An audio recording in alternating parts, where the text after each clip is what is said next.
días. No sé si terminaron de ver la clase de ventilación con el doctor Sarabia. Creo que vieron una clase, ¿no? Sí. Sí. Espero que hayan visto los principios básicos. Yo soy Clemente, soy internista, intensivista, salí aquí del TEC. Y pues bueno, ya habíamos visto, ya nos habíamos visto una clase previa, pero pues era mucho contenido como para una hora. Esto es una parte muy pequeña y muy importante como quiera de la ventilación mecánica en los protocolos de DESTET. Y el destete es muy relevante porque nadie lo quiere hacer. Es bien a gusto tener el paciente dormido, o sin batallar, sin pelearse con el ventilador, sobre todo porque muchas veces los ventiladores que tenemos no son los mejores. Digo, hablando específicamente del metropolitano.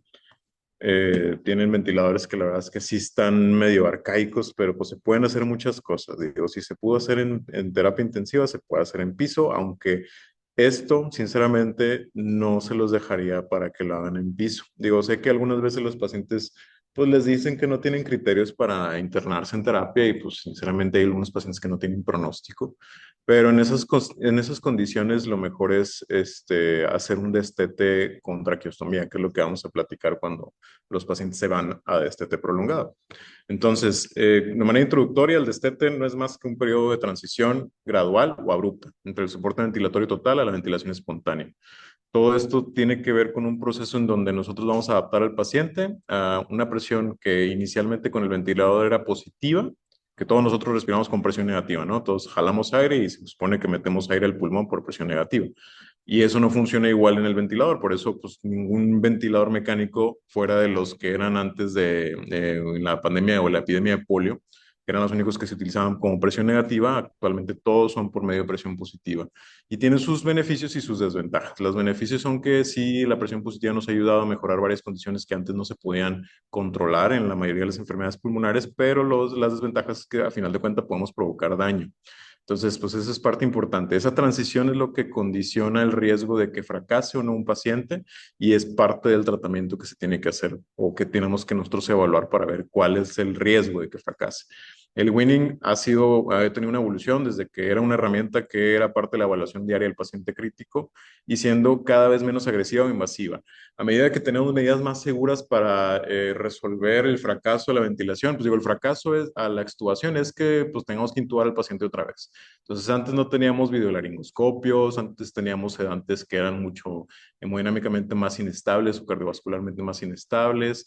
Antes no teníamos tantos dispositivos para dar oxígeno a pacientes de manera más efectiva. Entonces, mientras ha evolucionado, que tenemos más dispositivos a la mano, que tenemos formas más fáciles de intubar a un paciente con un videolaringoscopio, con una bougie, con muchas cosas más que deberían ver más en el protocolo de intubación, pues es más viable hacer este protocolo y hacerlo de manera abrupta. Abrupta me refiero a que al primer intento de una prueba en espontáneo se extube y la mayoría de los pacientes pueden hacer este destete, ¿no?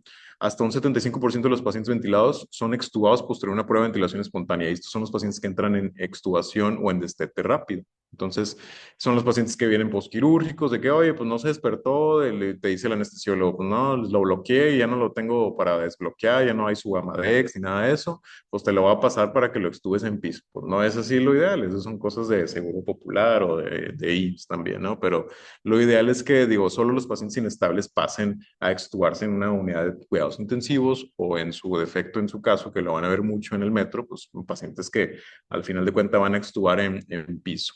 Obviamente, si se comenta con terapia, pues bueno, se puede extubar en terapia, pero pues estos pacientes son meramente porque son pacientes que no se despertaron a tiempo y pues no los quieren tener en recu y pues así son los anestesiólogos, ni modo.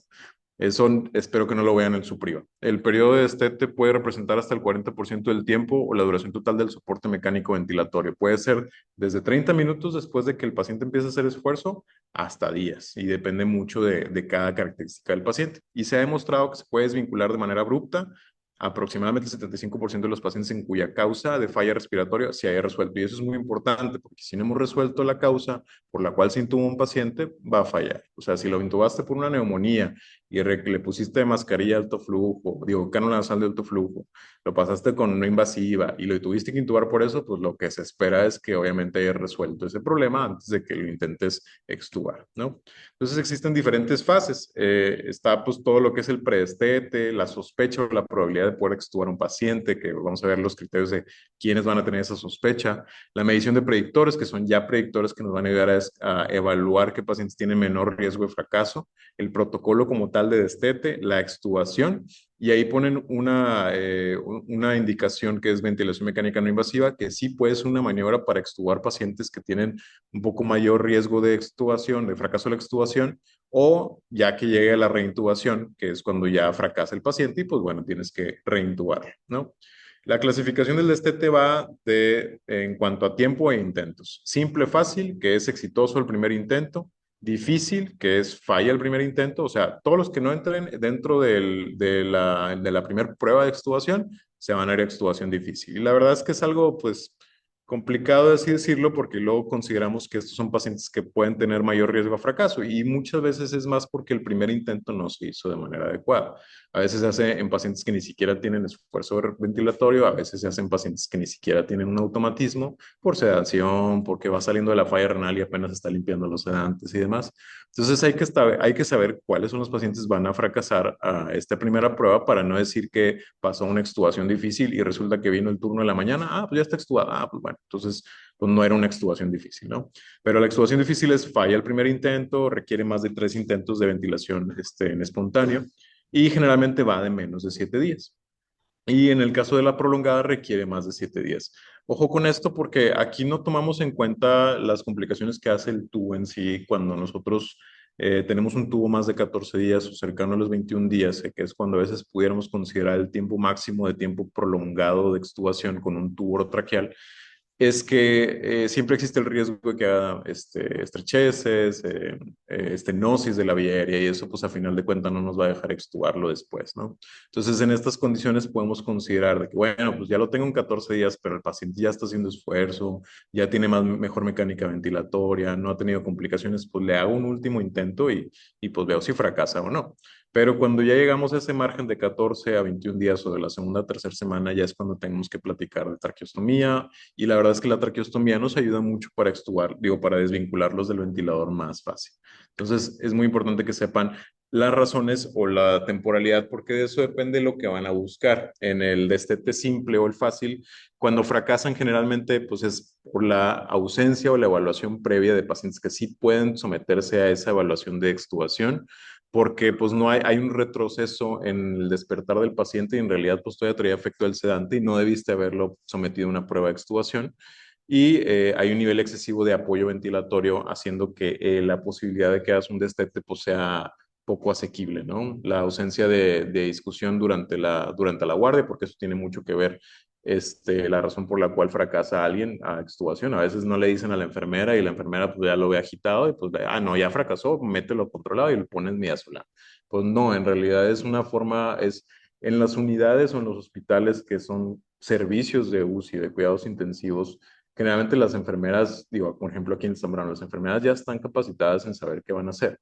Pero si no hay ningún médico que les haya mencionado que los pusiste en espontáneo o no hay un médico que sepa que si no jala la prueba en 30 minutos o 2 horas, que es más o menos lo que duran las pruebas de extubación, pues simplemente no sabes a quién hablarle y la enfermedad va a decir, ¿sabes qué? Pues le pasé un bolo de sedante y pues lo metí al ventilador porque nadie estaba aquí para evaluar al paciente si ya se podía extubar. Entonces, la verdad es que las causas de falla al destete simple pues son más relacionadas a cómo nosotros evaluamos al paciente o simplemente por el protocolo de extubación. Ya las más interesantes, las más relevantes son las que son de falla difícil, que es por el efecto acumulado de sedantes, por ejemplo, en los pacientes con falla renal o los pacientes que tienen un índice de masa corporal elevado, mucho tejido adiposo, a veces los pacientes tienen una impregnación de sedantes como el propofol o el midazolam que van más a tejido graso, lo acumulan y pues eso hace que se tarden más en salir el efecto de sangre. La sobrecarga de líquidos, la falla izquierda del ventrículo, la debilidad de los músculos respiratorios o la miopatía asociada a la enfermedad crítica. y el exceso de trabajo respiratorio relacionado a otros factores diferentes a la mecánica respiratoria. Puede ser por infecciones, puede ser por sepsis, secreciones que no pueda manejar el paciente en general, ¿no? Entonces, estas condiciones también son resolvibles o se pueden resolver o evaluar. Por ejemplo, en los pacientes con sobrecarga, pues generalmente cuando los metes a la prueba de extubación, pues empiezan a tener edema pulmonar. ¿Qué hay que hacer? Pues mejorar esa condición de sobrecarga, llevarlo a un balance negativo de líquidos, diuréticos, diálisis, lo que tú quieras, y lo vuelves a hacer la prueba. Falla izquierda ahí es cuando toma un poquito más de importancia, porque pues, los pacientes que se meten a ventilador por falla izquierda y edema pulmonar son pacientes que requieren presión positiva, que inicialmente haces pruebas con no invasiva, ¿no? Pero a veces lo que podemos optimizar ahí también es el balance negativo de líquidos e inclusive el uso de inotrópicos, aunque eso no está tan bien estudiado. Y ya las cuestiones de debilidad de músculos respiratorios, pues bueno, eso no es más que nutrición y rehabilitación. Muchas veces esos pacientes van a terminar siendo pacientes que van a ir a este prolongado, porque son pacientes que no vas a recuperar la fuerza en una semana ni en dos, son pacientes crónicos, ¿no? Y pues ya las cuestiones de infecciones, secreciones y eso, pues son cuestiones que son causas secundarias a las cuales tú intubaste al paciente, pero que se agregan durante la ventilación mecánica, que es frecuente ver pacientes que tienen neumonía asociada a ventilación o neumonía intrahospitalaria que pues se complica esa extubación. El destete prolongado, pues ya son cuestiones ya más crónicas, la falla cardíaca crónica, la insuficiencia respiratoria crónica, los pacientes con EPOC sobre todo, la debilidad de los músculos respiratorios de manera prolongada, la neuromiopatía, los pacientes que tienen neuropatía o mielopatía o los que tienen algún tipo de miopatía que es más de origen congénito, fuera de lo que está asociado a debilidad o a miopatía social estado crítico.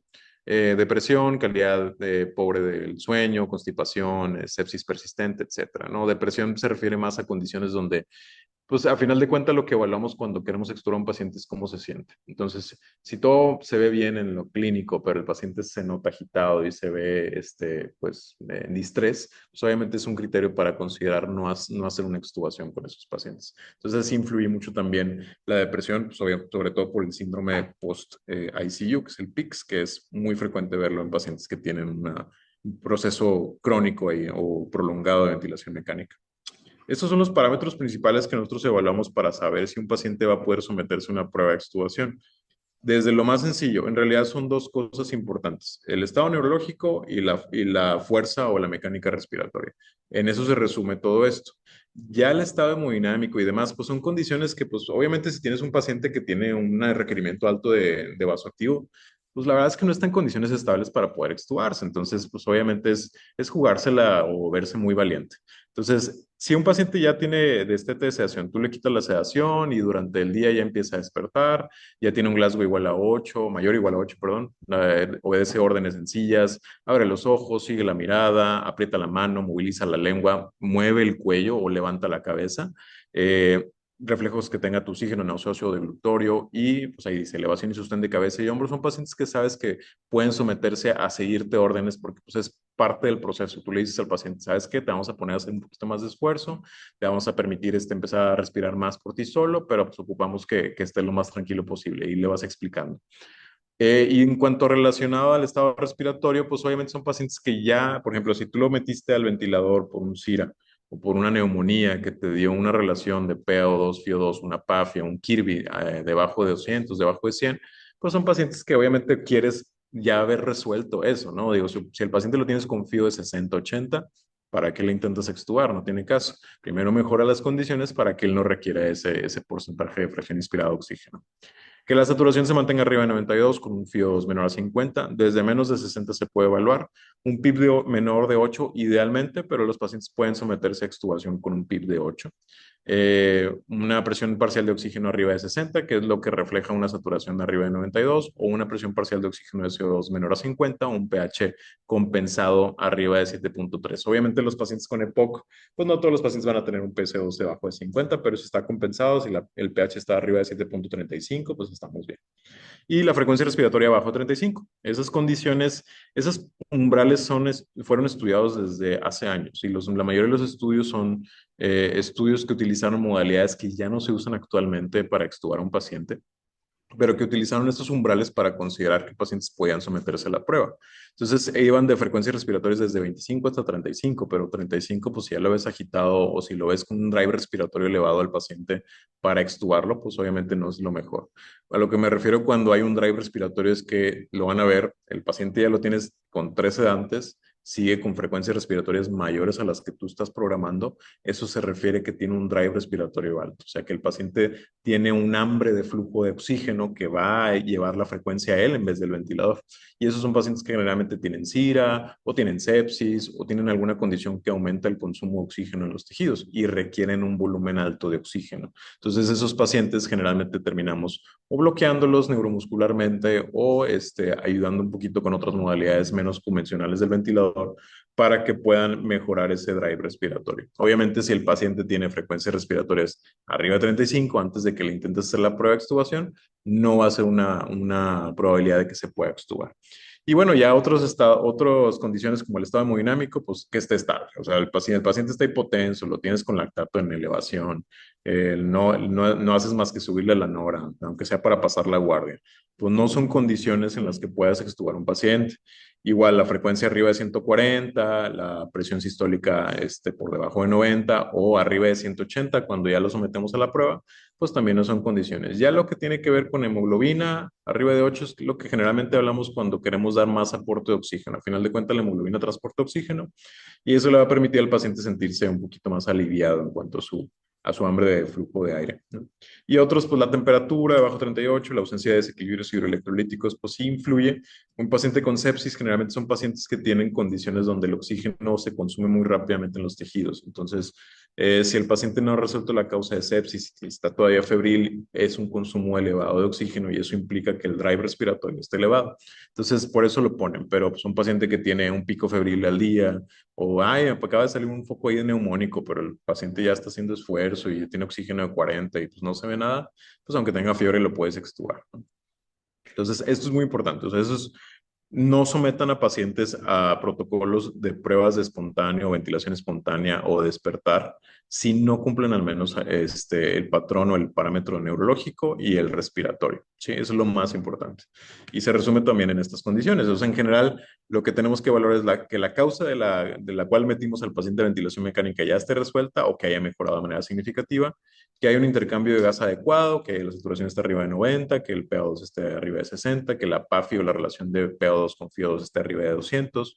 Aquí dice PIB debajo de 5, en realidad, como les digo, se puede hacer desde 8 para abajo, y el FIO2 puede ser desde 60. ¿Por qué? Porque pues, los dispositivos que tenemos que no son invasivos, la mascarilla no invasiva te puede dar PIB hasta 8, 10 inclusive, el FIO2 pues puedes dárselo por una mascarilla reservorio hasta 60%. Entonces son condiciones en las que tú puedes, ya sabes que no lo voy a extubar a puntas, pero lo voy a extubar a no invasiva, que me puede dar mayor soporte durante la extubación. La ausencia de fiebre, lo que habíamos platicado, los niveles adecuados de hemoglobina, el estado neurológico y muscular adecuado, la función cardiovascular estable, la corrección de los trastornos electrolíticos y metabólicos y la adecuación del sueño. Cuando nos hablamos de adecuación del sueño, es que el paciente obviamente va condicionado a tener delirium a sabiendas de que el paciente que está en protocolo de extubación, pues un paciente que no está tranquilo, no está cómodo. A veces los podemos tener incómodos con algunas maniobras como sedantes como el Precedex, ¿no? Ahorita platicamos de eso. Y bueno, cuando ya queremos evaluar parámetros para extubar, generalmente son pacientes que queremos evaluar la capacidad para proteger la vía respiratoria. Por eso los reflejos tusígeno, nauseoso, deglutorio son relevantes. Si el paciente no cuenta con alguno de esos reflejos, son pacientes que probablemente tengan una lesión cerebral importante o que la fuerza de la tos no sea la suficiente para poder expectorar. Entonces es importante evaluarlo antes de someter a hacer una prueba de extubación. Evaluar el estado mental, la fuerza de la tos, la cantidad de las secreciones de las vías respiratorias y esos son pacientes que pueden someterse a una prueba de ventilación espontánea. Cuando hablamos de pruebas de fuga, la prueba de fuga no es más que desinflarle el globo al tubo. Obviamente aspiras antes al paciente de la boca y de la garganta para que las secreciones no vayan hacia abajo. La mayoría de los tubos aquí, inclusive en el metropolitano, ya tienen un drenaje subglótico, tienen un puerto donde lo puedes conectar y debajo de donde está el globo ya permite el drenaje constante de las secreciones para evitar ese riesgo de neumonías asociadas a ventilador. Pero obviamente antes de hacer la prueba de fuga y querer desinflar el globo, pues tienes que aspirarlo bien. Entonces, Igual partimos de un diagrama donde dice que los criterios ya se pueden completar para hacer una prueba de ventilación espontánea, que son todos los que ya hemos platicado, los neurológicos y los respiratorios. Si esto sí está presente, podemos iniciar una maniobra, una prueba de ventilación espontánea, que es meter al paciente en una modalidad que se llama CPAP, soporte, ventilación espontánea. Digo, allá en el metro van a tener ventiladores tipo Drager, que eso es lo que vi en piso y unos que se llaman Eternity. Generalmente son las modalidades que se llaman PSV, que es Pressure Support Ventilation. Entonces, esa modalidad de presión soporte es una modalidad parecida al CPAP en los pacientes que tienen ventilación no invasiva. Y igual, lo que puedes administrar o cambiar es el soporte ventilatorio, o sea, la presión soporte, el CPAP, que es la presión al final de la aspiración, el FIO2 y algunas otras maniobrías que puedes hacer ahí para mejorar la adecuación con el paciente.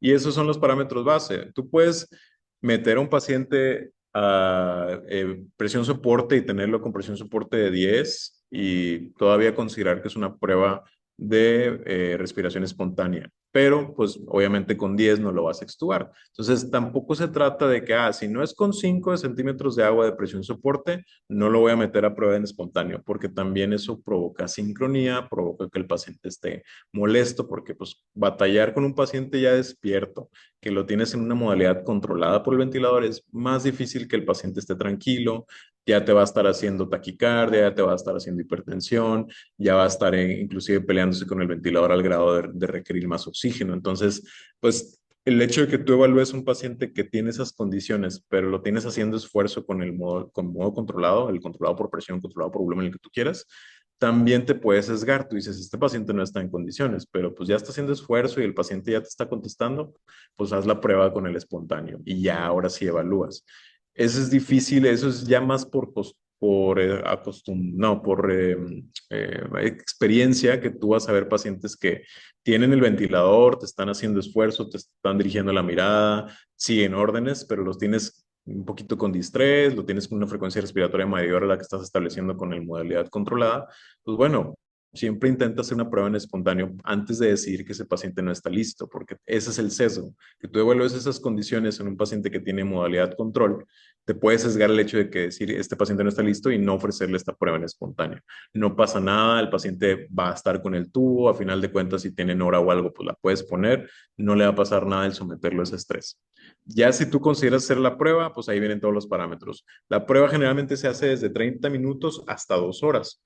¿Qué diferencia hay? Ninguna. Ya a medida que han pasado más el desarrollo de las tecnologías en el ventilador, hemos visto que hacer una prueba de 30 minutos con presión espontánea es suficiente para poder quitarle el ventilador. Si el paciente tiene estos parámetros de saturación, debajo de 90, de frecuencia respiratoria aeróbica 140, digo, respiratoria 35, cardíaca de 140 por más de 5 minutos, o una variación de la frecuencia cardíaca más del 20% para arriba o para abajo, es decir, taquicardia o bradicardia, o presión sistólica debajo de 90 o arriba de 180, o aumento de la ansiedad o la diaforesis del paciente, son pacientes que en realidad van a fracasar a la extubación. Si no presenta nada de eso, puedes evaluar el estado mental del paciente, la vía aérea, la fuerza de la tos, la cantidad de secreciones y considerarlo adecuado y extubarlo en el momento. No es de que, bueno, ya le vamos a dejar descansar y al ratito del siguiente turno lo extuban. No, lo extubas en ese momento y pues ya te sometes a ver cómo lo evalúas, ¿no? Si ninguna de estas condiciones al último es adecuada, por ejemplo, el estado mental del paciente, la fuerza de la tos o la capacidad de manejar secreciones, pues puedes volver a regresar el soporte ventilatorio y volver a hacer una prueba en el siguiente turno, al siguiente día, como tú quieras, ¿no? Lo ideal es hacerlo todos los turnos, en la mañana, tarde y noche. Regresas a una modalidad que idealmente implique el que el paciente haga esfuerzo, porque el paciente si no hace esfuerzo va a hacer asincronía y sus músculos respiratorios empiezan a tener un poquito más de lesión, por lo mismo de que estás peleando con una modalidad que está controlada. Entonces, siempre tratar de regresar, si no tolera o si no pasa la prueba, lo regresas a una modalidad espontánea igual a la que tenías, pero con mayor soporte quizás. En el dado caso que no se presenten criterios para una prueba en espontáneo, pues vuelves a regresar al soporte ventilatorio o simplemente sabes que no hace esfuerzo, pues lo dejas en la modalidad que estaba, ¿no? Hace un poquito de esfuerzo y luego deja de hacerlo, pues bueno, ya evalúas por qué no lo hace. Y hay que siempre evaluar y tratar la causa subyacente por la cual falla. Como les digo, la mayoría de los pacientes que fallan a la primera prueba son los pacientes que ni siquiera estaban listos para extubarse. Los pacientes que tienen todavía efectos de los sedantes, los pacientes que no se han resuelto sus patologías por las cuales se intubaron y demás, ¿no? Y hay muchos diagramitas así, o sea, la mayoría se basa en eso, la evaluación diaria de la función respiratoria, en los pacientes que sí están condicionados, considerados para estar listos para el winning o para no hacer el winning, y la mayoría va de las mismas parámetros ventilatorios para extubar. Una presión soporte de 5 a 8, una PIP de 5 a 8 también, media hora como mínimo y extubarlos. Siempre lo importante es, digo, no tenerle miedo, como les digo, ¿qué es lo peor que puede pasar? Que lo reintubes.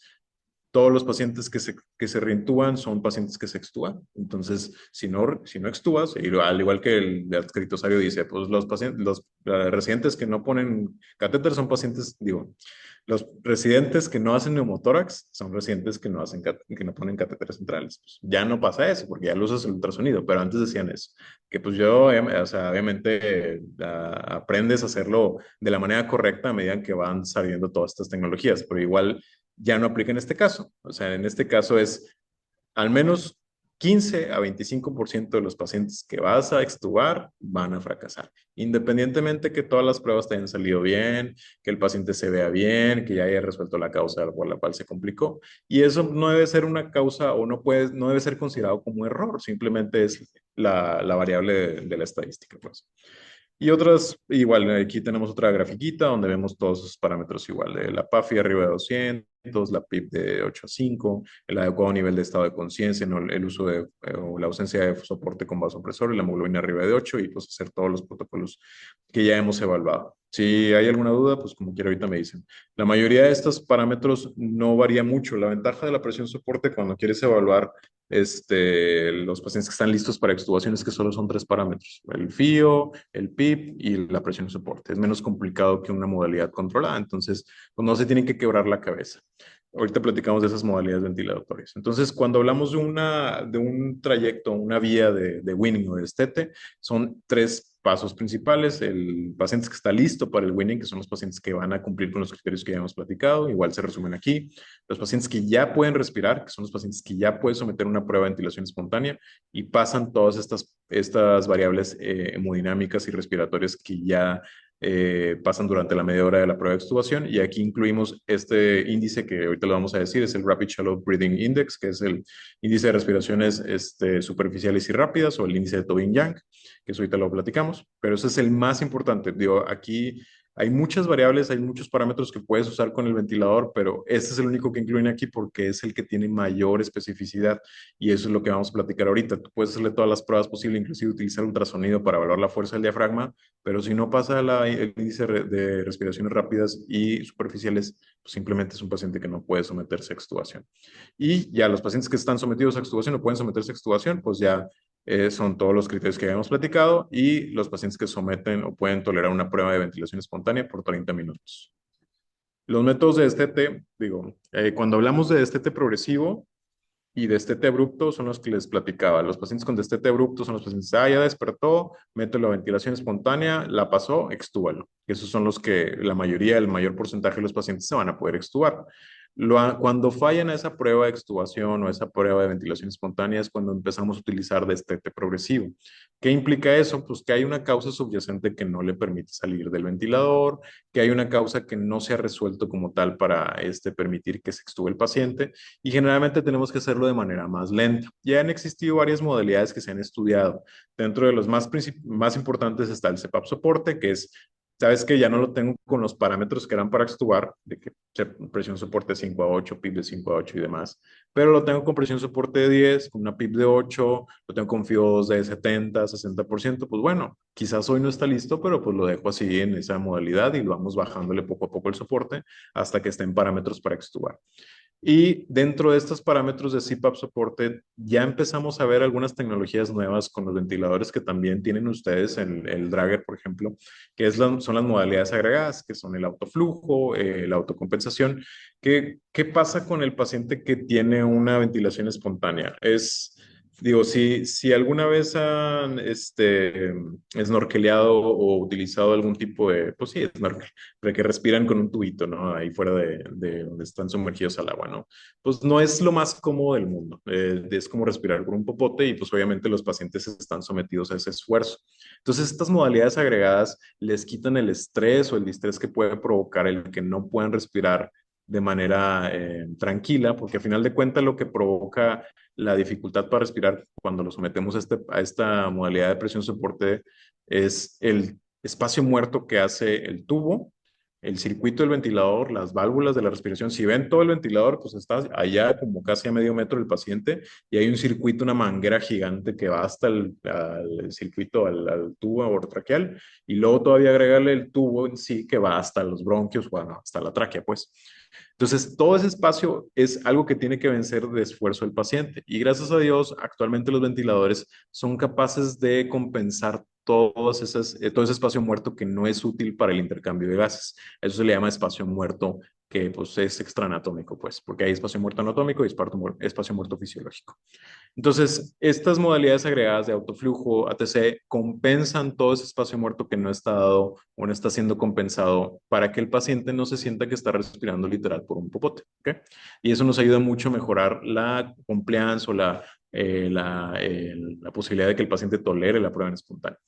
Otras maniobras de Estete son modalidades que incluso ya son más inteligentes, que ya implica un poquito de retroalimentación por el ventilador, más como tipo inteligencia artificial, pseudo inteligencia artificial, ¿no? Que son modalidades donde el paciente o el ventilador más bien va a reconocer más rápido el esfuerzo del paciente y va a lanzar la ventilación de una manera más cómoda para que el paciente pueda tolerar pues mejor la prueba en espontáneo. Y uno de ellos es el VAP Plus. El VAP Plus pues lo vemos en algunos ventiladores. Cuando hablamos de ventiladores, pues no tiene caso hablar de muchos más que los que usen. Digo, espero que si acaso tienen que someterse a un paciente ventilado o intubarlo y demás, siempre tengan un ventilador bueno, que pues no es el mejor contexto hablar del metro porque los Eternity son una lata, pero pues, se puede trabajar con ellos. Pero, por ejemplo, el Drager es muy bueno para todas estas modalidades porque esos ventiladores, gracias a Dios, ya no son del año del caldo y ya tienen la capacidad de poder reconocer el esfuerzo del paciente, ¿no? Entonces, los que usamos generalmente también y el caballito de batalla de aquí, este hospital y todos los hospitales privados y en todo México y a nivel mundial es el Puritan Bennett, el 840, que es un ventilador ya que se ve bien viejo y que tiene una pantallota gigante, pero ese es muy bueno y siempre ha sido el de los mejores que tenemos aquí para cualquier paciente, ¿no? Y ese tiene esta modalidad de VA+. El VA+ no es más que una modalidad donde el mismo ventilador reconoce la resistencia de la vía aérea, la compliance del pulmón del paciente y va destetándolo de manera progresiva. Inclusive hay modalidades donde ya con inteligencia artificial el mismo ventilador desteta al paciente y te dice cuándo está listo para extubarse. Entonces, esa es la tecnología actual, ¿no? Y otras modalidades ya menos convencionales que ya sabemos que no jalan muy bien es la prueba de pieza en T, que literal poner al paciente con el tubo sin el ventilador y le metes una piecita que es como una especie de codito y ya lo pones a respirar solito, sin el ventilador, quién sabe cómo le vaya a ir, pero son media hora y si la pasan, pues ya le hiciste, ya es una prueba, pues es la prueba ya de oro, ¿no? O sea, ya si aguanta eso, es como aguantar un maratón, pues, o sea, de plano por el paciente. Y otra modalidad que ya no se debe usar y por eso lo pongo en interrogatorio es el SIMB. El SIMB, ahorita platicamos de ello, pero pues hace mucho la gente, pues, no sé, la gente que era mamadora, le gustaba mucho esa modalidad porque decían que era de que más complaciente con el paciente, pero la verdad es que no sirve para nada. Y los pacientes que siguen, las personas que siguen recomendando esa modalidad son gente que no sabe. Entonces, pues es algo, es como decir que es como la citicolina del neurólogo, los alfacetoanálogos del nefro, o sea, son cosas de que pues, se sigue haciendo y ahí está, nadie la usa o lo puedes usar y todos te van a juzgar, pero nadie deja de usarlo, entonces, pues bueno, ahí está, pero no lo usa. El CPAP soporte, esa es la modalidad ideal para destetar un paciente y ya los agregados que platicamos, que el autotrigger, que el ATC, que el autotrigger, que el autoflow, que el ATC, que el VAP Plus, que la inteligencia artificial, X. Esto está desde hace más de 50 años y eso nos ayuda a extubar a los pacientes y así se van a extubar todavía, aunque a pesar tengamos inteligencia artificial y demás, ¿no? Es una modalidad que va a estar detonada por el paciente, por el esfuerzo del paciente, limitada por la presión. O sea, nosotros vamos a poner presión soporte y vamos a decir cuánta presión requiere el paciente. y va a estar ciclada por el flujo, donde la presión de la vía aérea se mantiene constante durante la inspiración. Es decir, el paciente hace esfuerzo, es decir, tiene un poquito ahí de presión negativa. Si lo platicaron, si lo vieron con el doctor Sarabia, si recuerdan que es el trigger es el flujo o el volumen que el paciente tiene que jalar para detonar la ventilación. ¿Ok? Entonces, vamos a tener el mismo trigger que teníamos cuando lo teníamos controlado al paciente con el ventilador. Y ese paciente, pues ya cuando vence ese trigger, ese umbral en donde el esfuerzo del diafragma de los músculos respiratorios del paciente se vence, pues bueno, digo, ya va a lanzar la ventilación, lo que ya sabemos. Y la ventaja de esto es que va a estar limitada por la presión, es decir, nosotros podemos decirle igual que con la modalidad controlada, sabes que yo quiero que el paciente haga esfuerzo, pero si mete una presión pico de 35, ahí te detienes, igual que en el resto de modalidades. Y ciclada por el flujo, tú requieres o tú quieres que meta un volumen esperado. Digo, ya no vamos a hablar de eso porque no es el objetivo de la clase, pero pues cada volumen tidal o cada paciente tiene un volumen tidal pues ideal o relacionado al peso predicho del paciente, ¿no? Entonces, vamos a hacerlo de manera un poquito más de acuerdo a cómo se ve al paciente. Si tú le metes presión soporte de 10 y el paciente está metiendo 800, pues bájale a presión soporte de 8. Si tú le metes presión soporte de 10 y está metiendo menos, pues le tienes que dar más. Entonces, pues ese es el chiste del CPAP. No tiene mucho chiste el subirle y bajarle la presión soporte. Cuando el flujo inspiratorio llega al umbral gatillo, que es lo que platicamos, ocurre el ciclado, la inspiración y a la expiración, ¿no? O sea, ya podemos empezar a destetar al paciente o a expirarlo, pues. La expiración, recordemos que es una parte del ciclo respiratorio que no podemos modificar. No se puede alterar por el ventilador porque eso depende del recoil elástico del músculo del paciente. Si el paciente tiene enfermedad pulmonar obstructiva crónica, esa expiración puede llegar a ser más prolongada porque la vía aérea se vacía más lento y eso es lo que tenemos que nosotros que tratar, ¿no? Este método de asistencia al ventilador permite a los pacientes llevar un completo control de la frecuencia respiratoria. Sí, o sea, el paciente va a controlar su respiración por sí solo y el tiempo sobre la tasa de flujo inspiratorio y el volumen tidal. A eso me refiero con que el paciente no le vamos a poder decir, oye, quiero que respires 18 veces, ¿no? Pues el paciente mete buen volumen, mete 600 de volumen tidal con una presión soporte bajita y él respira 12, 14 respiraciones por minuto, pues está bien. Como quiera, la idea es que tú veas que satura bien, que no retiene CO2 y todos los parámetros que ya sabemos que tenemos que evaluar antes de la extubación.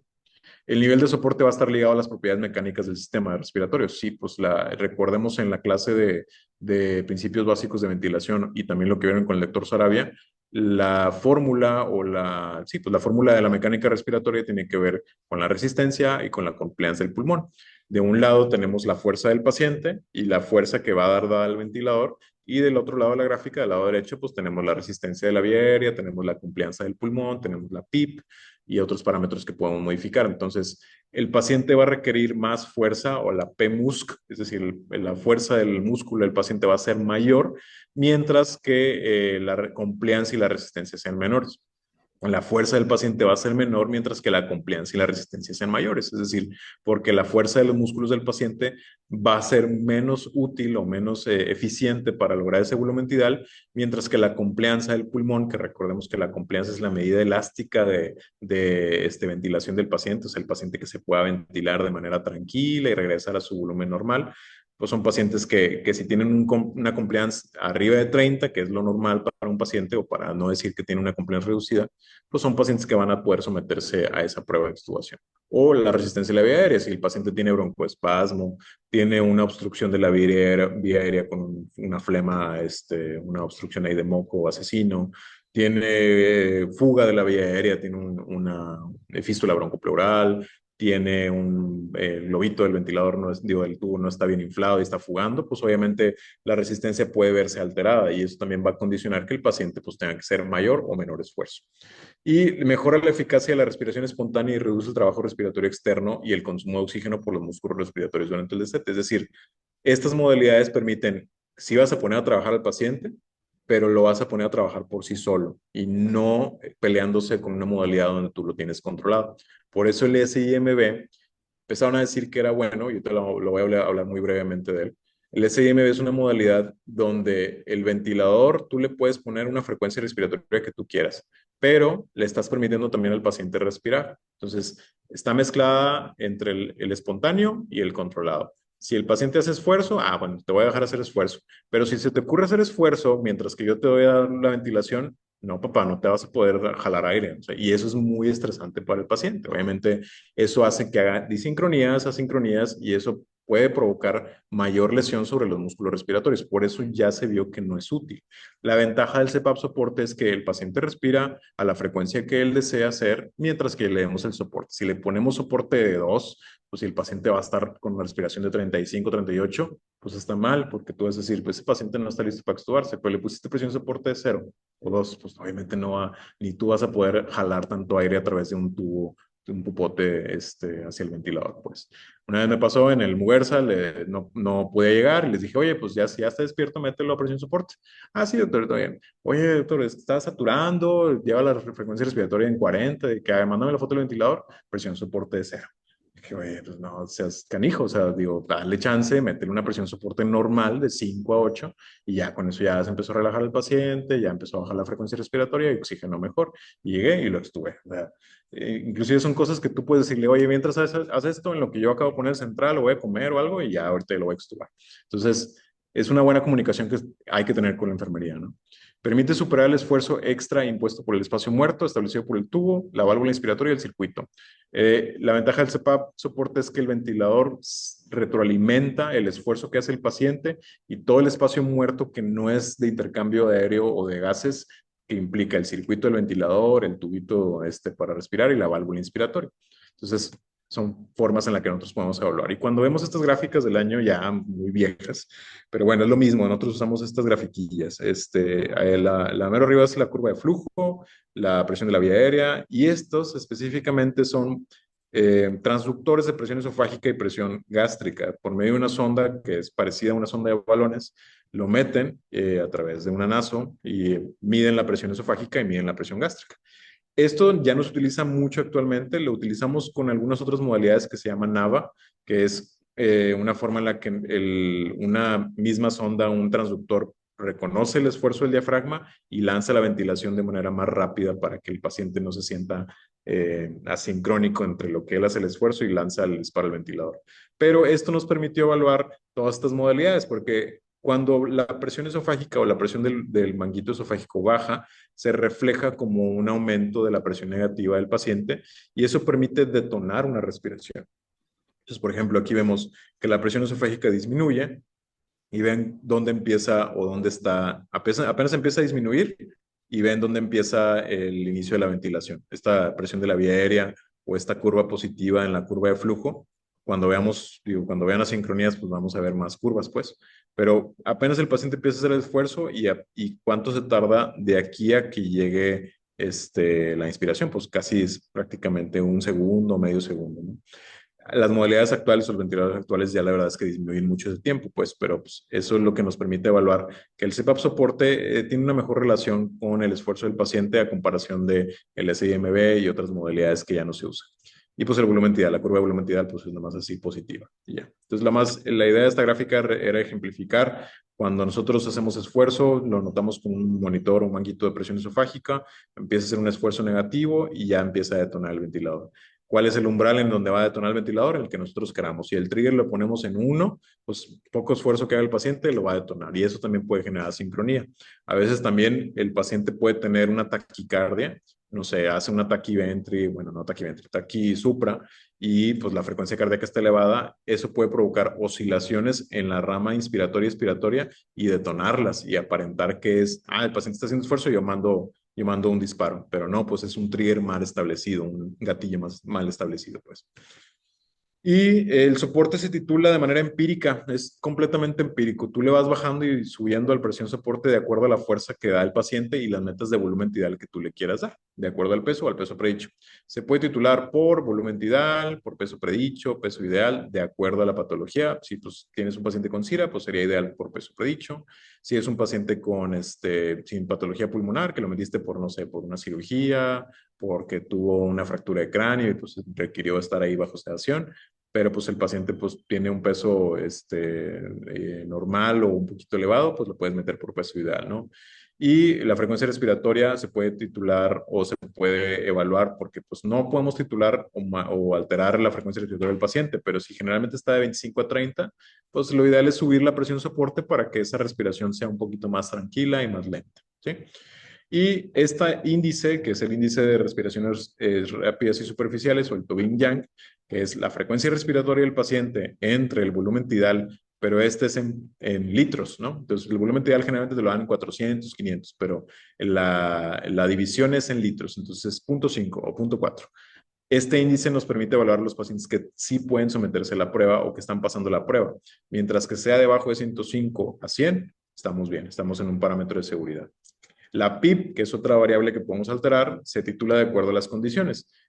Aquí ya hablamos de otras cosas que pues igual y no son parte de la clase, pero en los pacientes que tienen enfermedad obstructiva pulmonar o condiciones como asma, EPOC y demás, a veces tienen PIB intrínseco. ¿Qué es eso? Es una presión o un volumen ya dentro del pulmón que pues nosotros estamos condicionando porque lo tenemos respirando muy rápido o el paciente no le estamos dejando que exhale completamente y haz de cuenta que a media exhalación del paciente ya le están metiendo otra vez volumen y eso condiciona hiperinsuflación dinámica. Igual, no es el objetivo de la clase, ya después lo checamos, pero el PIB lo podemos modificar para vencer ese PIB intrínseco.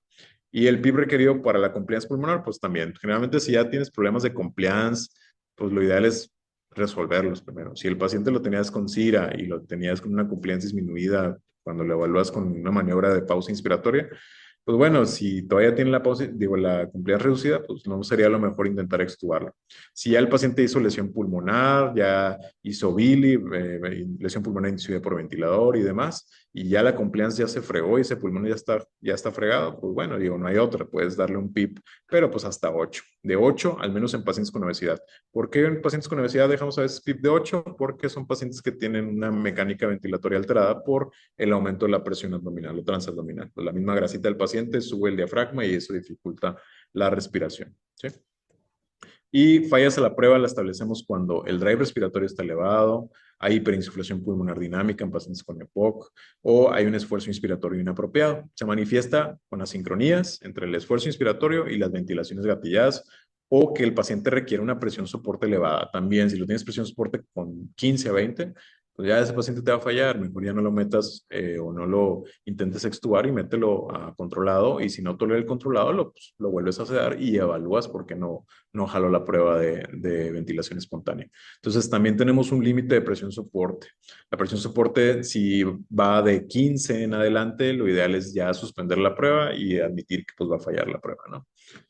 Y las desventajas de las únicas que puede haber es que hay persistencia del trabajo respiratorio necesario para vencer las válvulas del circuito. Y esto ya no lo pongo tanto como una desventaja porque ya sabemos que hay modalidades que permiten vencer ese espacio muerto.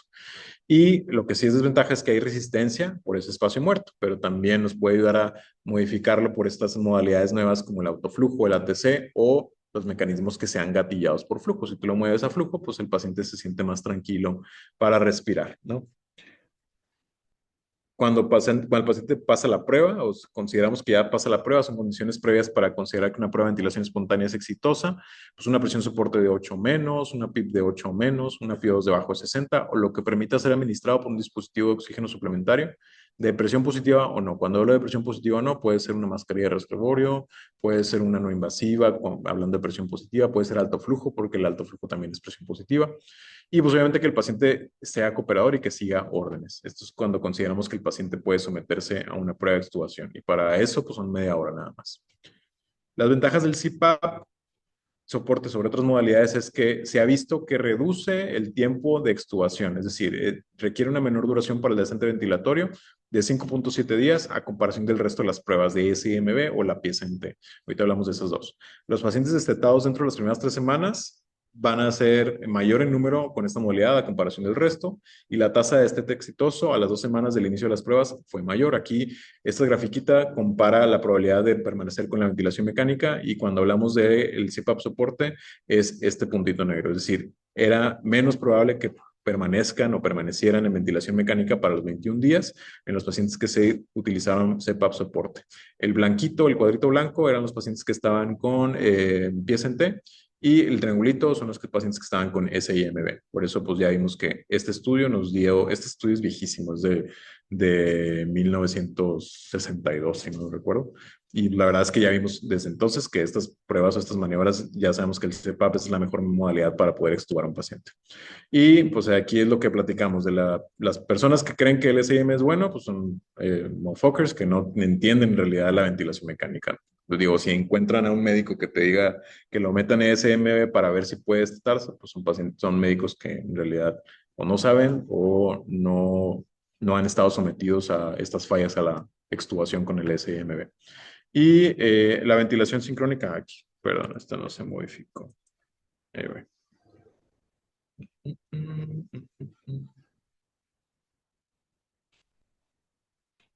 Ahí tenemos memecillos. Ahí está. Ahí está. Ok, ahora sí. Muy bien. A estar. Otra vez. Sí se ve, ¿verdad? Sí. Allá en el Zoom, la verdad. Ok. Está.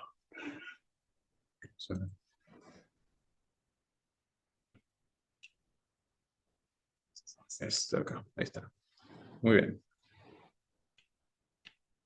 Ahora sí.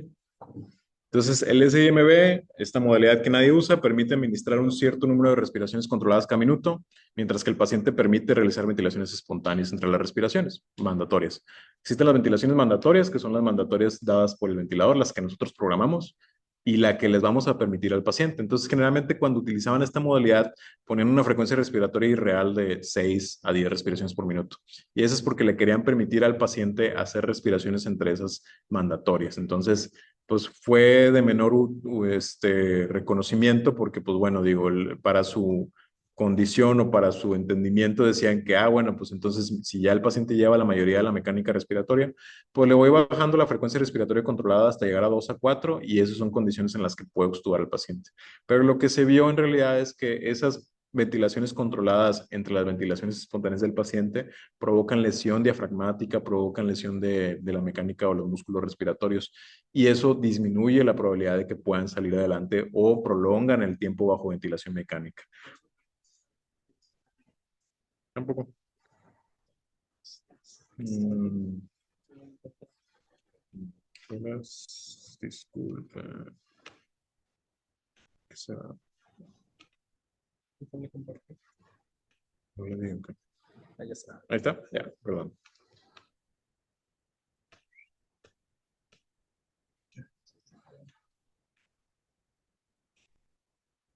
Aquí, ahí está. De verdad, ok. Entonces, estas modalidades pues, no son útiles porque provocan más lesión. Su supuesta ventaja era que era versátil para proveer un amplio rango de soporte, pero pues desde la asistencia total hasta el soporte parcial o la ausencia total de soporte. Y esa ventaja teórica de permitir una transición menos agresiva de la asistencia ventilatoria a la respiración espontánea, pues bueno, no se vio de utilidad cuando vieron que los pacientes tardaban más en salir del ventilador a comparación de los que se metían a CPAP, ¿no? Entonces, el problema es que se relaciona que requiere mayor trabajo respiratorio condicionado por la programación instaurada a lo que nosotros queremos que respire el paciente, pero en realidad a diferencia de la modalidad de CPAP soporte, pues el paciente lleva su propia frecuencia respiratoria, que es lo que tenemos que nosotros adecuarnos, ¿no? Es muy sencillo que el paciente consideremos que fracasa y decir que fracasó y lo metes a sedación y lo metes al controlado, pero es nosotros adecuarnos al esfuerzo del paciente, no que el paciente se adecue a lo que nosotros digamos o a lo que el ventilador le programemos. Entonces, pues igual ahí, entendiendo el memecillo de la Taylor Swift, que el paciente que tiene SMB no le permitimos que se mantenga en descanso esos músculos respiratorios. ¿Okay? Y la prueba de este con pieza en T es una evaluación de la tolerancia a la respiración espontánea durante un ensayo. Y ese ensayo consiste en simplemente quitarle el ventilador, quitarle todo el circuito y ponerle un codito literal donde le vamos a poner oxígeno nada más. Entonces, es una prueba de oro, bueno, no de oro, o sea, de la prueba más decisiva o definitiva para que un paciente pueda tolerarlo porque es muy agresiva. Y sí se puede plantear en pacientes donde sabemos que por condiciones como la falla de ventrículo izquierdo, el edema pulmonar y demás, pueden llegar a tener edema pulmonar después de que los desconectes de la presión positiva a la presión negativa. Claro que el CPAP soporte lo puedes adecuar, o sea, si el paciente lo tienes con presión soporte de 5, es lo mismo que tenerlo en una prueba de PSNT. En realidad no hay diferencia. Entonces, pues la verdad es que no ha sido ya útil utilizar todavía la PSNT para eso. La prueba admite que debe tener una duración específica de al menos 30 minutos, seguidos del cual se requiere que dejes descansar al paciente. Entonces, si quieres salir del pendiente temprano en la mañana, lo conectas media hora, si aguantó, aguantó, y si no, pues ni modo, lo dejas todavía el ventilador y mañana vuelves a intentarlo o en el siguiente turno. Entonces es una modalidad que, pues bueno, digo, ya estás más seguro en que si va a fracasar o no, pues ya te sacaste tu pendiente, pero pues es verlo de manera egoísta, vernos nuestros pendientes en el metropolitano, a decir de que, bueno, vamos a hacer todo por el paciente y a darle ayuda, un poquito de ayuda con el ventilador para que pueda salir por otros medios, ¿no?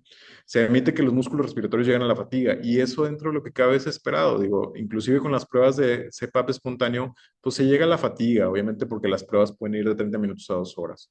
La diferencia o la idea de estas pruebas es que sean lo menos cruentas o agresivas, porque, pues digo, si tienes un familiar que lo ves batallando para respirar con el ventilador y pues lo tienes llorando, ansioso y demás, pues obviamente no se lo deseas a nadie. Entonces, lo que quisiéramos tener todos nosotros es una transición más tranquila posible. Y la verdad es que la PSNT no es la opción, pero es una prueba ya de último recurso para pacientes que, pues de plano, por las otras condiciones fallan y fallan y fallan y ya no se encuentra ninguna razón por la cual fallan. La evaluación se vuelve menos cuantitativa y más cualitativa por signos de dificultad respiratoria, todo lo que hemos platicado, si la frecuencia respiratoria está arriba de 35, si la cardíaca está arriba de 140, todas esas condiciones, pues bueno, la desventaja es que no vas a poder evaluar las gráficas del paciente, no vas a poder ver cuánto mete volumen y demás, ¿no? Entonces, por eso mismo está en desventaja. Se vuelve menos cuantitativa, la ausencia de la conexión del ventilador no permite monitorizar el volumen del paciente, no tiene el respaldo de la ventilación en apnea, es decir, si el paciente se cansa y hace apnea, pues ya no te vas a dar cuenta, tienes que estar ahí viéndolo, ¿no? Y el cambio se vuelve más notorio entre la presión positiva y negativa. El problema de los pacientes que pasan de presión positiva a negativa y fracasan es que muchas veces hacen edema pulmonar porque el ventrículo izquierdo falla. La idea de la presión positiva del ventilador sobre el ventrículo izquierdo es que disminuye la poscarga. En pacientes con edema pulmonar y falla cardíaca, si el paciente lo sometes a una prueba de extubación y hacen edema pulmonar, es que tienen falla de ventrículo izquierdo. Le tienes que hacer eco y tienes que evaluar por qué hizo falla. Y también elimina la función glótica, pues como ya no pasa por la glotis, es literal el tubo y literalmente conectados a la tráquea, pues obviamente el manejo de las secreciones, la tos es más incómoda, molesta para el paciente y pues sabemos que la glotis hace un freno expiratorio, es decir, el paciente inspira y expira, pero pues a través de un tubo literal, a través de un popote.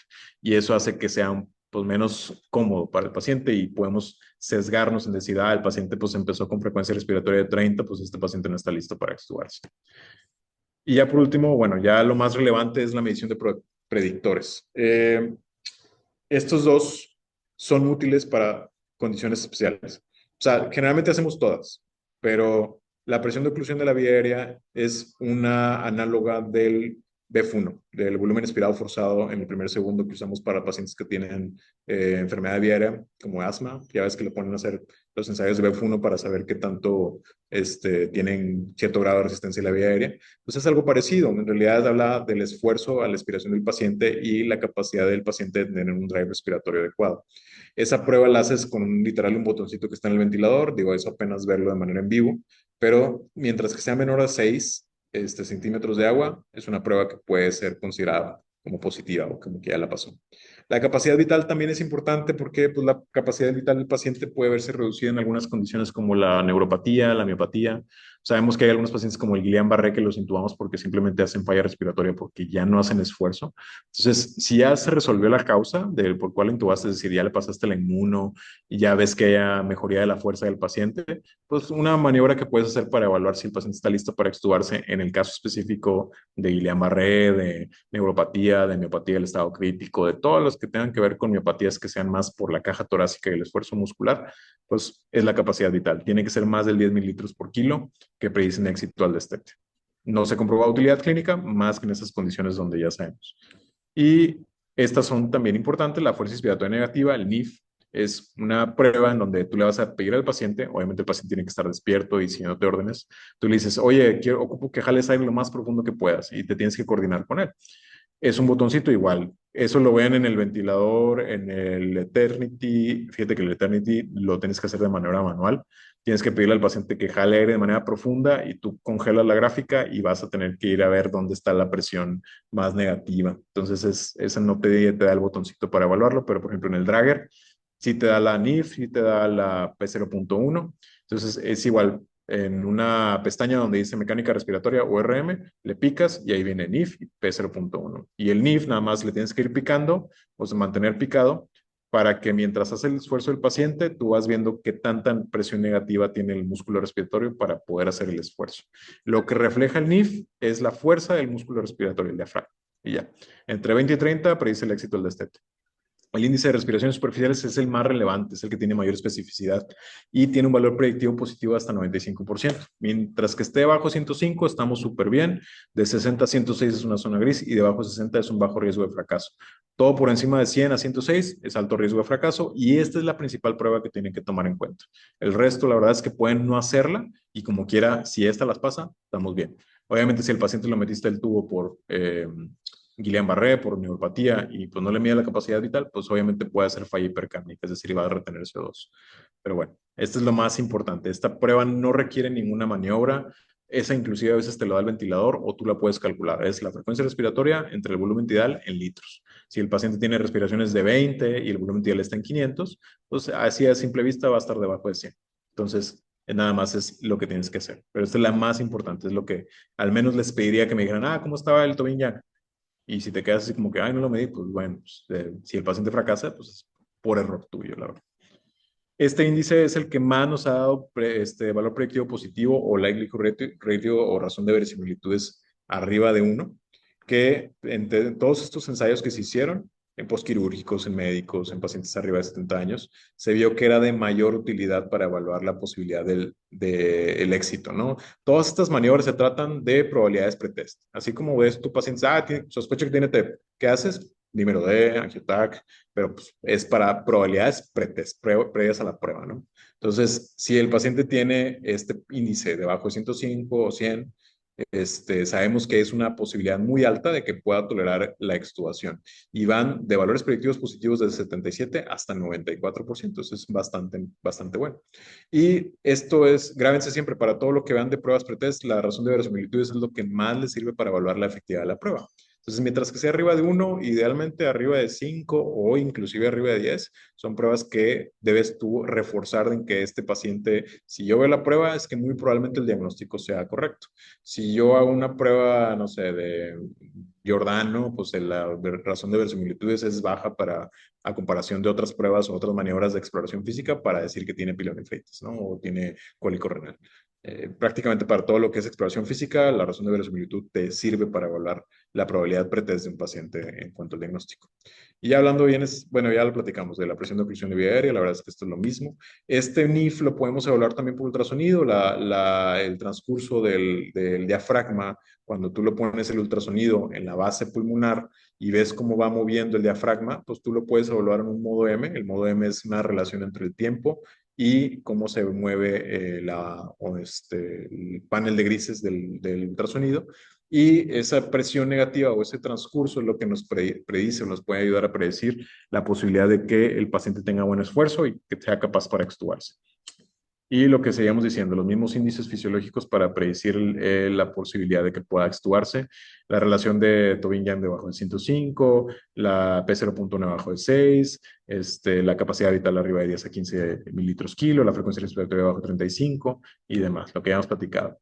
Criterios para terminar una prueba de estete, los pacientes que fracasan tienen dos tipos de criterios. Lo ideal es que cuando tú hagas la prueba de estete, que son media hora, tomas una gasometría al inicio y tomas una gasometría al final de la prueba. Y ya los dejas descansar o demás. Si hacen hipercapnia, si hacen hipoxemia, simplemente inclusive viéndolo con el pulsi, si saturan debajo de 90, tiene una PO2 debajo de 60, si tienen hipercapnia, PSO2 arriba de 50, si tienen pH no compensado, son fracaso a la prueba. Y los subjetivos implican la frecuencia respiratoria, la cardíaca, todo lo que habíamos platicado, agitación, diaforesis, ansiedad. Pero lo ideal es que lo respaldes, de que, oye, pues, ¿cómo sabes que fracasó? Ah, pues es que le hice estas dos gasometrías. Ah, no, está bien, sin problema. Porque lo subjetivo es más criticable, ¿no? Si tú lo ves agitado, diaforético, pero el paciente tiene frecuencia respiratoria bien y cardíaca bien, pues a veces te puedes sesgar en decir que no jala. Ya la verdad es que esto es mucho de mecanismos fisiopatológicos, pero sí quiero verlo resumido en esto. Los factores por los cuales fracasan tienen que ver con el aumento de la resistencia a la vía aérea, puede ser desde broncoespasmo, acodamiento del tubo, varias cuestiones ahí que tenemos que revisar. Dificultad o alteración de la carga elástica sobre la pared torácica, derrame pleural, neumotórax, obesidad, ascitis y demás. Aumento en la capacidad elástica del pulmón, hiperinsuflación dinámica, como en los pacientes que tienen enfermedad pulmonar obstructiva crónica, edema alveolar y demás. Y factores que resultan en la competencia neuromuscular disminuida, lo que hemos platicado, los pacientes que tienen neuropatía, miopatía y demás, debilidad muscular, disminución del drive respiratorio, los pacientes que tienen lesión neurológica y no tienen un drive, es decir, tienen respiración de Biot, tienen respiración que no es más que un patrón de origen central, bueno, son pacientes que no se pueden extubar. O la transmisión neuromuscular alterada, pues ya enfermedades como Guillain-Barré, lo que hemos platicado, miastenia gravis, lesión de nervio frénico y demás, ¿no? Todas estas patologías son las que es necesario evaluar en pacientes que fracasan a la prueba de extubación. Y esto se resume, pues, hablando ya más una grafiquita, laringoespasmo y en reversión irreversible, inadecuada, perdón, de narcóticos, endocrinopatías, parálisis no revertida. Pues lo que les pasa mucho a los anestesiólogos es que lo paralizan y luego no le pasan la reversión del parálisis y luego dicen que no se puede extubar y así te la venden, pero pues era porque no le habían puesto la reversión de la parálisis, pues. Mecanismos hemodinámicos. Aquí es importante evaluar, y esto me voy a resumir ya más adelante, que los pacientes que tienen falla del destete, pero que tienen antecedentes de falla ventricular izquierda, pueden hacer edema pulmonar cuando quieres extubarlos, y la falla fue por hemodinámico, por la falla del ventrículo izquierdo, ¿no? Y ahí puedes hacer maniobras como pasarlos a no invasiva, que él puede dar presión soporte, con un PIP de 8, ponerles inotrópico o secarlos completamente para que no haya nada de agua ahí en el pulmón y que, pues, obviamente si fracasan y ya sabes que tiene una FEBI de 15 y es un viejito de 89 años, pues bueno, también hay que ser realistas en qué paciente, si se va a poder extubar o no. Y mecánica respiratoria igual, es lo que habíamos platicado. Los escenarios principales de la falla de extubación, quiero que conozcan tres principales: el EPOC, que se debe a esto: debilidad de los músculos respiratorios, anormalidades del intercambio de gases, desnutrición, alteraciones de la mecánica respiratoria, hiperinsuflación pulmonar dinámica. Y las estrategias que podemos hacer para reducir eso: sabes que lo tengo con presión soporte de 8, no me da confianza, tiene un FIO2 de 60, así muy umbral, pues bueno, lo extubo no invasiva, está bien. Destete con traqueostomía, pues bueno, eso ya es cuando ya fracasan mucho. Uso, obviamente tienes que haber corregido broncoespasmo, tienes que utilizar broncodilatadores de acción larga, acción corta, lo que tú quieras. Y cuando fracasan, y son pacientes que tienen EPOC, pásalos a una modalidad controlada y mídeles la PIP intrínseca. Son pacientes que probablemente tengan hiperinsuflación dinámica y por eso fracasaron. Y ya si de plano no pueden, pues los metes a traqueostomía y eso les va a permitir destetarse más rápido porque ya les quitas todo el espacio muerto de un tubo orotraqueal. ¿Sí? La falla cardíaca, que es el edema pulmonar asociado a presión negativa, como les digo, el paciente con presión positiva reduce la poscarga del ventrículo izquierdo, reduce la poscarga del ventrículo derecho, reduces también la presión telediastólica al final de la sístole, pues, y eso también permite reducir el riesgo de que haya edema pulmonar. Entonces, si el paciente no tiene antecedente de falla cardíaca y falla por edema pulmonar, tienes que hacerle un eco. Generalmente es el protocolo de evaluar. Sabes que ya le hice una prueba, empezó a requerir más oxígeno, empezó a estar taquipneico, hazle un eco y vemos si la función del ventrículo izquierdo en realidad era adecuada. Y las estrategias serían ponerle un balance negativo posterior a la falla del destete, ponerle diuréticos, secarlo completamente, usar inotrópicos o también utilizar no invasiva. Y por último, los pacientes con traqueostomía, que es un escenario aparte. Los traqueostomizados ya no te preocupas. Si le quitas el tubo, si le quitas el ventilador, pues lo vuelves a conectar porque ya tiene ahí la vía aérea. Entonces, no pasa nada. La ventaja de tenerlo con traqueostomía es que es menor espacio entre el tubo y el ventilador y eso permite que sea menos la sensación de que esté respirando por un pote y el paciente está más tranquilo. Entonces, ahí sí puede ser válido el uso de la pieza en T, por ejemplo, a comparación del CPAP soporte, porque como ya le quitas todo el espacio muerto de la tráquea o del tubo a través de la boca y hacia el codito de la pieza en T, pues bueno, ya es nada más tráquea con un espacio mínimo entre la traqueostomía y el codito, ya es más fácil del paciente que pueda respirar. Y esto permite hacer ensayos diarios. ¿Qué hacer cuando nuestro paciente falla la prueba? Y esto es también algo que quiero que se graben. Mantener modalidades asistidas. Si el paciente falla la modalidad asistida, no lo regreses a controlado. Regrésalo con asistido, dale más soporte, no pasa nada. Obviamente, si el soporte es mayor a 15, pues cédalo, duérmelo, vuélvelo a controlar y evalúa por qué falla. Evaluar si la causa de la falla respiratoria que meritó la intubación ya se resolvió, es decir, si no se resuelve la neumonía o ya se resolvió, pero ya está haciendo fiebre, ya viste otros infiltrados, ya empezó a requerir más oxígeno, probablemente tengas otra neumonía agregada, ¿no? Evaluar la tolerancia a la modificación de la presión positiva negativa. La falla del ventrículo izquierdo en los pacientes que tienen edema pulmonar por presión negativa es algo que tú tienes que hacer con un eco, con un ultrasonido, evalúas la función del ventrículo izquierdo y haces esas maniobras para tratar de reducir la poscarga lo más posible. Evaluar la presencia de PIB intrínseco en pacientes con EPOC también. Evaluar la fuerza de los músculos respiratorios, la capacidad vital en los pacientes que tienen miopatía, neuropatía central o periférica. Evaluar factores relacionados al circuito. Sabes que el tubo está tapado completamente de moco, el paciente tiene el tubo desde hace 3 semanas y nadie pues, lo había aspirado ni nada, pues también obviamente se iba a fallar por eso. O considerar el destete prolongado con traqueostomía. Todos estos parámetros son los que nosotros evaluamos con el paciente fracasa. 10 tips para el destete, menos es más. Evita la sedación innecesaria, no lo metas a midazolam propo, mételo con Precedex. Precedex por algo se llama Precedex. Precedex precede a la extubación. Esa es así de que la demarca, ¿no? Pero la dexmedetomidina nos ayuda mucho para dar una sedación consciente, ansiolisis, y eso permite que el paciente tenga un RAS de 0. Son pacientes que la verdad es que se ven bastante tranquilos como para tener un tubo que va de la boca hacia la tráquea. Entonces, esas son estrategias, ¿no? Ventilación protectora de diafragma para prevenir complicaciones musculares. No los metas a CIMB, no los metas a controlados si ya están haciendo esfuerzo. Pruebas de respiración espontánea diarias. Si el paciente falla hoy, lo hago al rato, la prueba en la tarde, en la noche no, para que lo estudies en la noche. En la mañana le vuelvo a hacer la prueba, todos los días hasta que pueda salir. Si ya de plano ya van varias pruebas que fallan, obviamente todos los días tienes que evaluar por qué falla. ¿Cuál protocolo de respiración espontánea elegir? Pues el protocolo que te permita adecuarte al trabajo con tus enfermeras, porque son las que te van a sacar la chamba. Estrategias semiautomatizadas de Winning, que es lo que les decía, que ya ahorita se ha traducido en inteligencia artificial y otras cosillas, que pues eso ya lo veríamos en otro caso. Intervención rápida cuando la prueba de ventilación espontánea falla, evaluar por qué falló. Y evaluar la fuerza negativa inspiratoria y la fuerza que está generando el paciente para el esfuerzo muscular. Destete contra factores de riesgo de extubación, soporte post-extubación, es decir, a qué lo vas a pasar, a no invasiva, alto flujo, y o traqueostomía. Es el último paso y es el último recurso que puedes tener para poder sacarlos del tubo, porque mientras más tiempo esté con el tubo, más riesgo que haga estenosis. Ya hablando de alto flujo y de esto, no me voy a poner mucho a hablar de eso porque no es parte de la clase, pero el alto flujo nos ayuda mucho a reducir el drive respiratorio del paciente. Pacientes que metes a ventilador con CIRA, los extubas con CIRA para reducir el riesgo de que vaya a fallar a la extubación por todos estos efectos que ya sabemos que hace el alto flujo. ¿Sí? Y pacientes que vas a sacar a pacientes con no invasiva son pacientes que tienen estas indicaciones. Pacientes que tienen falla hipercámnica por EPOC, pacientes con edema pulmonar cardiogénico.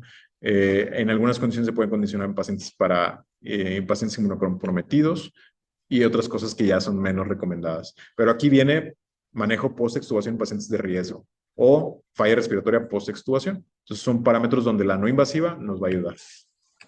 Y esos son los escenarios recomendados. Esta es la evidencia sobre la no invasiva para prevención de falla respiratoria, post-extubación, igual para falla respiratoria desarrollada posterior a la extubación, en destete de ventilación mecánica. Y la idea de la ventilación mecánica no invasiva posterior a la extubación es que es útil para la prevención de la falla después de la extubación en pacientes de alto riesgo, que son principalmente EPOC y edema pulmonar cardiogénico, falla del ventrículo izquierdo. No debe utilizarse para prevenir la falla respiratoria posterior a la extubación. Los pacientes que pasas a no invasiva, los metes a tubos y falla. Los pacientes que sacas de ventilación mecánica a alto flujo, no los pasas a no invasiva y luego ventilador. Los pasas de alto flujo a ventilador. ¿Sí? No debe utilizarse en el tratamiento de pacientes con falla respiratoria posterior a la extubación y puede utilizarse para facilitar el destete de la ventilación. Conclusiones, ya para acabar. Estos son protocolos que son muy buenos. Se llaman pruebas o protocolos de ventilación espontánea y despertar espontáneo. Todos los pacientes que tengan criterio para despertarse, aun que no se haya resuelto la causa por las cuales se intubaron, los puedes despertar al menos una vez al día. y le quitas la sedación de jalón y ves cómo despierta. Si el paciente tiene drive respiratorio elevado, todo lo que ya hemos platicado de pacientes que no están en condiciones para someterse a extubación, los vuelves a sedar a la mitad de la dosis de sedantes que requería antes, el 50%. Obviamente, si el paciente está con SIRA y ya tiene ECMO y mil cosas más, pues no, obviamente no vas a hacer eso. Bueno, si tiene ECMO, sí los puedes despertar, pero ya la idea es individualizarlo. Pero este protocolo se utiliza en hospitales donde la unidad de terapia intensiva es una unidad en sí. Aquí, desgraciadamente, la unidad de terapia intensiva es, tú mete el que tú quieras. ¿Quieres entrar? Te meto, no pasa nada. ¿Quieres tú? Te meto. Entonces, no está estandarizado. La terapia intensiva es bien fácil. Es puro estándar, puros protocolos, evidencia ya bien establecida. Todos los pacientes que se someten a extubación en otros hospitales tienen un checklist. El paciente ya despertó, el paciente ya ya tiene reflejo de oxígeno, nauseoso y demás. Ya pasó todo mi checklist, la enfermera dice, ya está todo aquí listo, ya puede someterse a la prueba. Ok, le hace la prueba. Bueno, el paciente no aumentó la frecuencia respiratoria, no aumentó la frecuencia cardíaca, no se hipertensó, entonces ya le podemos hacer la prueba para quitarle el tubo. Y esos son protocolos, son muy sencillos y hasta las enfermedades lo llevan a cabo en unidades donde la terapia intensiva es un servicio o una unidad homogeneizada. Aquí, ahí no hay cabida de que, pero yo opino que el SIMB, no señor, cállese, no le pongas SIMB, ya sabemos que no funciona. Entonces, son protocolos, ya está bien establecido, no hay pierde, tienen más de 50 años y ¿cuándo los han visto hacerle aquí? ¿Cuándo han visto que un paciente en terapia intensiva aquí en el Zambrano le quiten la sedación y vean cómo despierta todos los días? A ninguno. ¿Por qué?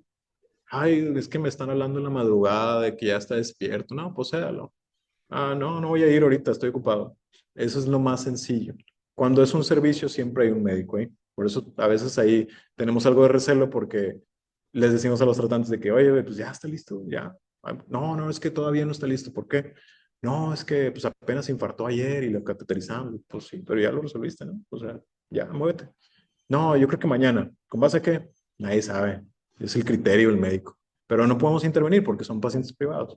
Pero en unidades donde sí podemos hacer eso, en servicios, inclusive el metropolitano, donde todos tenemos nuestro protocolo, que es un servicio como tal de terapia intensiva, se debe hacer. Y sí funciona y reduce el tiempo de ventilación mecánica y les va bien. Entonces, esto es en realidad lo que deberíamos implementar en todos los pacientes. El Wake Up and Breathe Trial, el protocolo, ya está bien establecido y bien estudiado.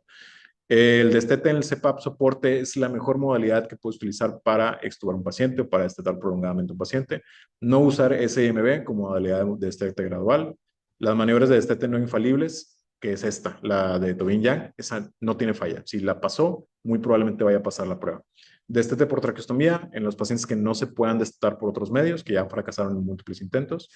El fracaso de la extubación en al menos 15% de los pacientes dentro de las primeras 48 horas, eso lo tienen que reconocer.